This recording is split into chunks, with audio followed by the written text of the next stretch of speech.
Her husband brought his mistress into their home, treated her like a servant, but what she did next shocked them both.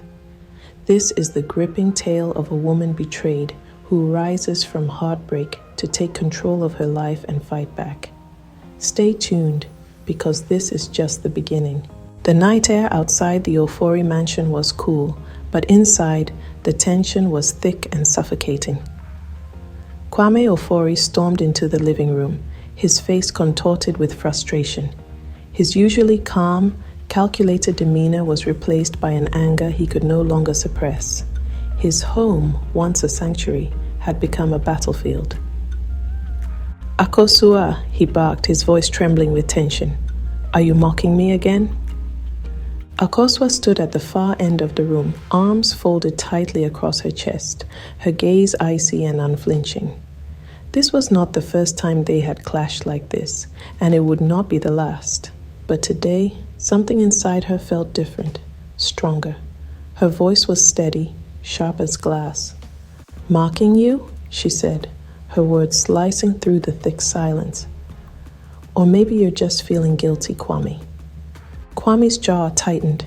He ran his hand over his face, attempting to keep his temper under control. "Guilty? What exactly are you accusing me of now?" Akosua took a step forward, her heart pounding but her voice calm. "Are you hiding Ama in this house again?" At the mention of Ama, Kwame's expression hardened. He didn't like being confronted, especially not about his relationship with the woman who had recently entered his life like a storm. "Don't act like you don't know her," he said. "Ama Asiedu, the former princess of the Adam royal family. She's not a secret." Akosua let out a bitter laugh. "I didn't think you'd have the audacity to bring her into our home. After everything that happened at our wedding, the scandal, the whispers, I thought you'd at least show some decency. But you're no better than the rumors, are you?" The sting of her words hung in the air, but before Kwame could respond, a soft, confident voice echoed from the doorway. "Kwame, do we have a guest?" Ama appeared in the dim light, her silhouette framed in the entryway. She walked into the room with an air of effortless grace, her posture regal, as if she belonged there. She smiled, but her eyes were cold, assessing. Akosua's stomach twisted. Ama was everything she had tried to ignore, everything she feared, beautiful, poised, and undeniably confident. And yet, Akosua stood her ground, refusing to be intimidated. Akosua turned toward Ama, her gaze steely. "I see you've made yourself quite at home, Ama. It must be nice to stroll into another woman's house and act like you own the place." Ama's smile widened, her eyes glittering with silent challenge. "Oh, Akosua, darling, I didn't realize you still considered this your home." Kwame remained silent, caught between the two women. He knew this confrontation had been brewing for weeks, but now, standing there in the midst of it, he felt powerless to stop it. It was easier to let them fight it out, to avoid making a choice. "I'm not leaving," Akosua said, her voice unwavering. "You might think you've taken my place, but this isn't over. Not by a long shot." Before anyone could speak, Kwame interrupted, his voice loud and strained. "Kwesi," he called to the house help. "Bring some fruits and a bottle of palm wine." Ama's soft laugh filled the room, unsettling in its sweetness. She turned toward Kwame. "I trust you've kept the finest wine for us tonight. You wouldn't want to disappoint me." Akosua's blood boiled. This wasn't just a battle for a house or a title. It was a battle for control. But more than that, it was about respect, about reclaiming the power she had once lost. She couldn't sit idly by while Ama made herself comfortable in the life she had built with Kwame. "I dirtied my slippers on the way in," Akosua said, her voice sharp. "Maybe Kwame could clean them up for me, since he's in such a generous mood." Ama chuckled, the sound light and mocking. "How comfortable you've made yourself, Akosua. But don't push your luck." Akosua's heart pounded in her chest, but she squared her shoulders. You think because you've spent a few nights under this roof you've won? Don't flatter yourself. I was the mistress of this house long before you arrived. Ama's expression tightened. Yes, and now you're just a guest. Akosua's fist clenched at her sides. Don't think I don't see what you're doing. You think you can replace me? You're nothing more than a temporary distraction. Ama stepped closer, her voice soft but cutting. A distraction? Oh, Akosua, darling, I'm far more than that. Kwame chose me. He wants me here. You're clinging to something that no longer belongs to you. Akosua's eyes burned with anger. You don't know what you're talking about. But Ama wasn't done. You were lucky once, but your luck has run out, hasn't it? Kwame, sensing the tension spiraling out of control, stepped in. Enough, he said, his voice strained. I don't want this constant back and forth anymore. Ama smiled, pleased with herself. She turned to Kwame. These old clothes Akosua left behind, they're such an eyesore. Should I throw them out? Kwame hesitated for a moment, but in the end, his weariness won over. He sighed, his voice barely audible. Do whatever you want. The words hit Akosua harder than she expected. She had known this day would come, the day Kwame would finally push her aside completely. But the reality of it still cut deep. You think this is the end? Akosua said, her voice steady, though her heart felt like it was shattering. I might leave this house, but mark my words, Ama, this isn't over. Without waiting for a response, Akosua turned and walked toward the door. Her footsteps echoed through the house that was no longer hers, but she wasn't defeated. Not yet.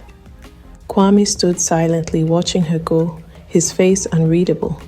But as the door closed behind her, something inside him shifted, an unsettling feeling he couldn't quite name. Outside the house, Akosua's heart raced. The crisp night air did little to calm her nerves, but the further she walked from the mansion, the clearer her mind became. Ama's smug voice still echoed in her ears, but Akosua wasn't beaten. No, this was only the beginning. She had loved Kwame once, deeply, fiercely, but that love had withered beneath the weight of his betrayal. And now, as she stood outside the life she had once known, she realized she had something far more valuable than love. She had herself. As she walked down the long driveway, the lights of the house fading behind her, Akosua made a silent vow. She had given everything to Kwame, but now she had nothing left to lose. She would take back what was hers no matter what it took. Back in the house, Ama sat comfortably on the sofa, a satisfied grin on her face. Well, she said, sipping from a glass of palm wine, that went smoother than I expected. Kwame didn't respond. He stood by the window, staring out into the night, his thoughts far away. He couldn't shake the knot tightening in his chest, the sense that something vital had just slipped through his fingers. He had chosen Ama, hadn't he? He had made his decision long ago. So why did watching Akosua leave feel like a mistake? Are you all right? Ama asked, her voice honey-sweet but laced with a hint of impatience. Kwame shrugged, forcing himself to look away from the window. I'm fine, just tired. Ama smirked but said nothing. She had won, at least for now. Akosua was out of the picture, and the house was hers, for now. But even Ama, in all her confidence, could sense a change in Kwame's demeanor. He wasn't as enthusiastic as he had been in the beginning, and though she had manipulated her way into his life, there was something she couldn't control, Kwame's growing doubt. Days passed, and Akosua kept her distance from Kwame, but she was far from idle. She reached out to Kofi, Kwame's younger brother, knowing he had never trusted Ama. Kofi had always been different from his older brother, more grounded, more aware of what was happening beneath the surface. Kofi, Akosua said when they met in a small cafe away from the city center. I need your help. Kofi frowned, concern etched across his face. What's going on, Akosua? Kwame hasn't been himself lately. I'm not surprised, Akosua replied, her voice calm but filled with determination. Ama's taking control of everything. Kwame can't see it, but she's using him. She's after his wealth, and if she stays much longer, she'll destroy everything he's built. Kofi leaned forward, his eyes narrowing. What do you want me to do? Akosua smiled faintly, a plan already forming in her mind. Ama's getting too comfortable. She's grown careless. We can use that against her. Ama, now feeling untouchable, began hosting lavish parties at the mansion, inviting high-profile guests from Accra and beyond. The house, once a quiet retreat, was now filled with laughter, music, and excess. Ama's social circle expanded, and she reveled in the attention. Kwame, distracted by his work and his complicated feelings, barely noticed how quickly things were spiraling out of control. The money flowed freely, and Ama's influence over him grew stronger with each passing day. But Kofi had been watching closely. He saw what Ama was doing, how she was siphoning money from Kwame's accounts to fund her extravagant lifestyle, and he wasn't about to let it continue. One evening, as Ama entertained her guests in the grand living room, Kofi appeared at the door. His unexpected arrival caught both Ama and Kwame off guard. Kofi, Kwame said, surprised, pulling him aside. What are you doing here? Kofi glanced toward the party happening behind them. I needed to talk to you, he said, his voice low. I've been hearing things, Kwame, about the parties, the money Ama's spending. Aren't you worried about what's happening? Kwame frowned, brushing off his brother's concern. It's just socializing, Kofi. She's building connections. It's harmless. Is it? Kofi asked, his tone sharper now. Have you looked at your bank accounts lately? Have you noticed how much money is disappearing? Kwame hesitated, doubt creeping in for the first time. He hadn't been paying attention.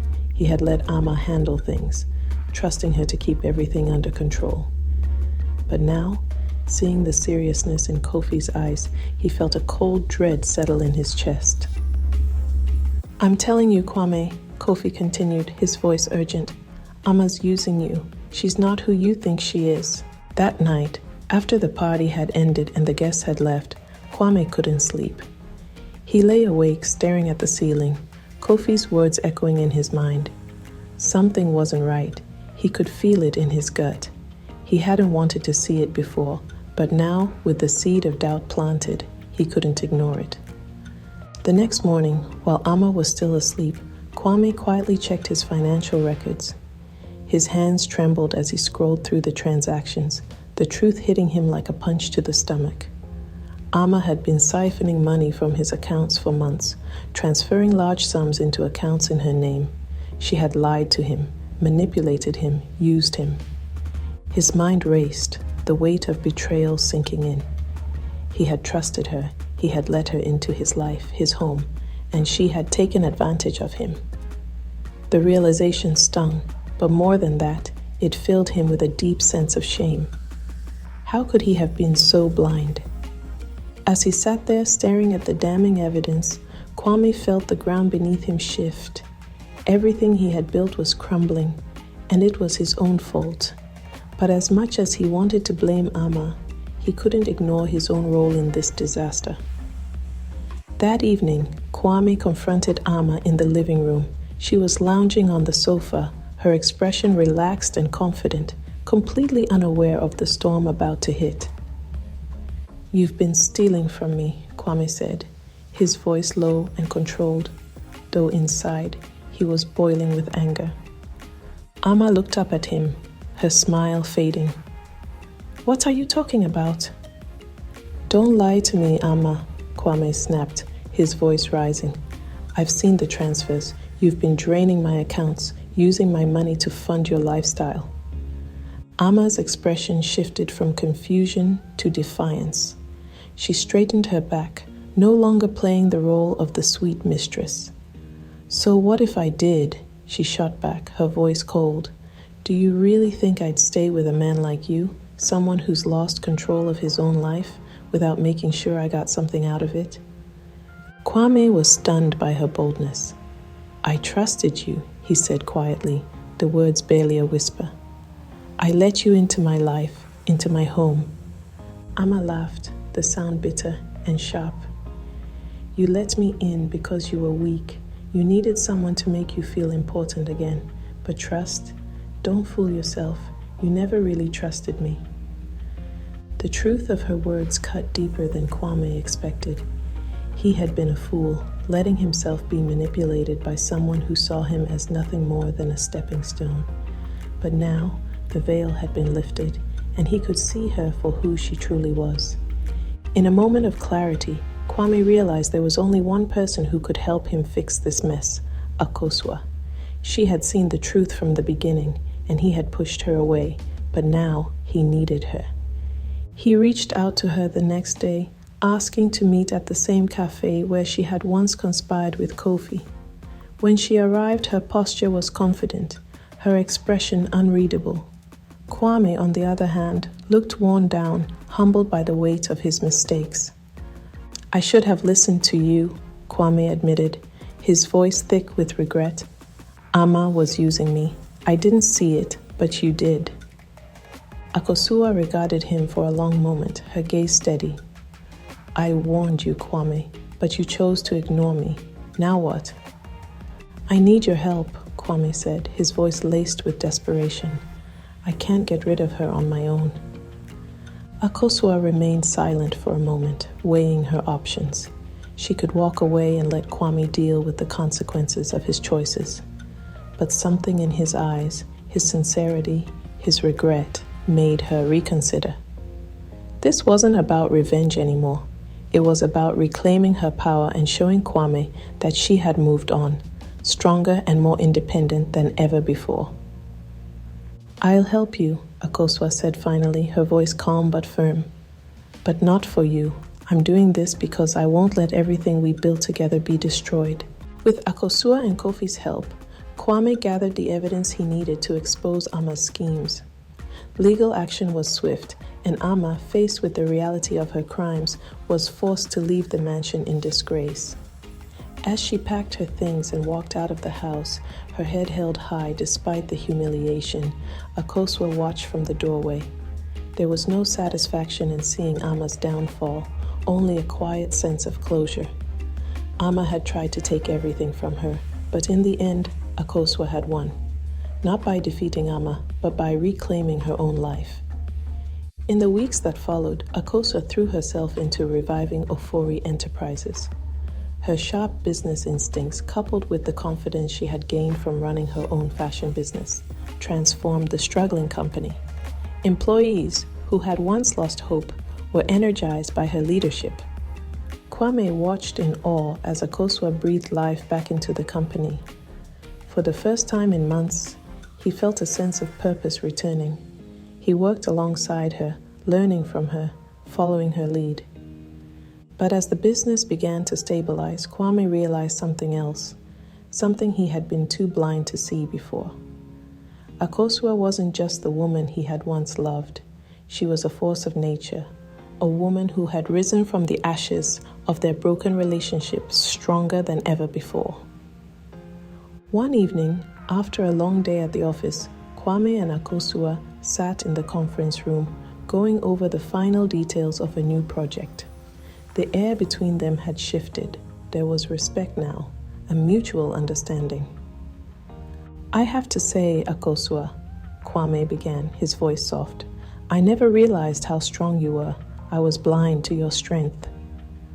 Akosua glanced at him, her expression unreadable.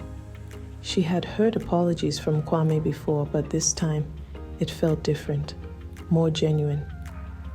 I've changed, Kwame, she said quietly. I'm not the woman I was when we were together. Kwame nodded, his heart heavy with regret. I know, he said softly, and I'm the one who has to live with that regret. A few months later, Ofori Enterprises was back on its feet, and Akosua knew it was time to leave. She had done what she set out to do, and now it was time for her to focus on her own life again. As she packed up her office for the last time, Kwame stood in the doorway, watching her. "Are you sure about this?" he asked quietly. Akosua nodded, her voice calm but firm. "I've done what I came here to do. It's time for me to move on." Kwame swallowed hard, knowing this was goodbye. "Akosua, Don't," she said softly, cutting him off. "We've had our time, Kwame, but I'm not the same woman anymore. I found myself, and that's enough for me." Kwame watched as she walked out of the office for the last time, her head held high, her confidence unshaken. He had lost her for good this time, but as painful as it was, he couldn't help but feel proud of her. Akosua had become everything he had never allowed her to be: strong, independent, and in control of her own destiny. In the months that followed, Akosua's fashion business soared to new heights. She opened her own boutique in Accra, blending traditional kente with modern designs, and her work attracted international attention. She became a symbol of empowerment, using her story to inspire others. Her life was full, rich with purpose, joy, and independence. And though she no longer needed Kwame, she harbored no bitterness. Their past was a stepping stone, a lesson she had learned from. She had reclaimed her life, and no one, no man, no betrayal could take that away from her. For Akosua, this was not the end. It was the beginning of something far greater. The end. Thanks for watching.